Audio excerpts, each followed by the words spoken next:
నమస్తే, నేను లక్ష్మి. ఇవాల్టి మన టాపిక్ ఏంటంటే టీటీడీ రేసులో ఆ ఇద్దరు. అవును, ఇప్పుడు టీటీడీ చైర్మన్ ఎవరు అన్నది తెలుగు రాష్ట్రాల్లో ఆసక్తి రేపుతోంది. మొన్నటి ఎన్నికల్లో వైసీపీ ఓడిపోవడం, కూటమి ప్రభుత్వం ఏర్పడడంతో భూమన కరుణాకర్ రెడ్డి ఆ పదవికి రాజీనామా చేశారు. అప్పటి నుంచి ఆ పదవి ఖాళీగానే ఉంది. టీటీడీ చైర్మన్ పదవి కోసం తీవ్రంగా కసరత్తు చేస్తున్నారు సీఎం చంద్రబాబు. అయితే రాష్ట్రానికే తలమానికంగా ఉన్న సుప్రసిద్ధ పుణ్యక్షేత్రం తిరుమల చైర్మన్ రాష్ట్రానికి అత్యంత కీలకం. అంతటి ప్రతిష్టాత్మకమైన టీటీడీ చైర్మన్ పదవి కోసం తీవ్రంగా కసరత్తు చేస్తున్నారు సీఎం చంద్రబాబు. ఎవరిని ఎంపిక చేయాలనే దానిపై తీవ్రంగా కసరత్తు చేస్తున్నారు.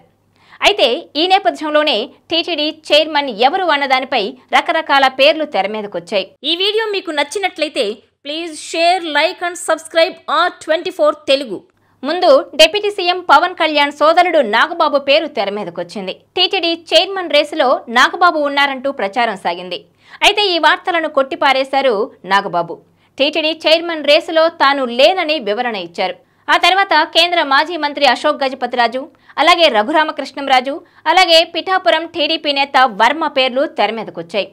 అయితే అశోక్ గజపతిరాజు పేరు ప్రముఖంగా వినిపించింది. టీటీడీ చైర్మన్గా అశోక్ గజపతిరాజునే సీఎం చంద్రబాబు నియమిస్తారని ప్రచారం జరిగింది. అశోక్ గజపతిరాజు ఉత్తరాంధ్రలో కీలకమైన నేత.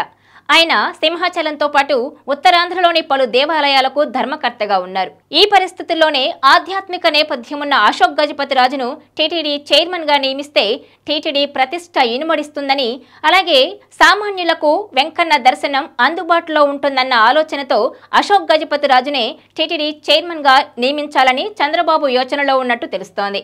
కానీ అశోక్ గజపతిరాజు టీటీడీ చైర్మన్ పదవిని తీసుకునేందుకు సుముఖంగా లేరని ప్రచారం జరుగుతోంది. మరోవైపు టాలీవుడ్ నుంచి కూడా కొంతమంది పేర్లు తెర మీదకొచ్చాయి. దర్శకుడు రాఘవేంద్రరావు, అలాగే అశ్వనీదత్ పేర్లు వినిపించాయి.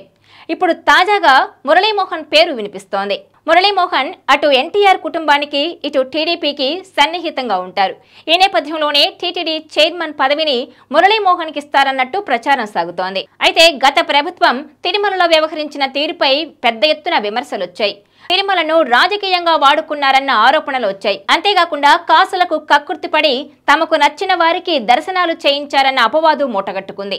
ఈ నేపథ్యంలోనే అలాంటి వారిని కాకుండా టీటీడీ ప్రతిష్ట ఇనుమడింపజేసేలా, వెంకన్న దర్శనం సామాన్యులకు అందుబాటులో ఉండేలా మంచి నిర్ణయం తీసుకోవాలనే యోచనలో సీఎం చంద్రబాబు ఉన్నట్టు తెలుస్తోంది. దీనిపై త్వరలోనే ప్రకటన చేస్తారని ప్రచారం సాగుతోంది. దాదాపు మురళీమోహన్నే ఎంపిక చేయనున్నట్టు వార్తలొస్తున్నాయి. ఈ వీడియో మీకు నచ్చినట్లయితే please share, like and subscribe R24 Telugu.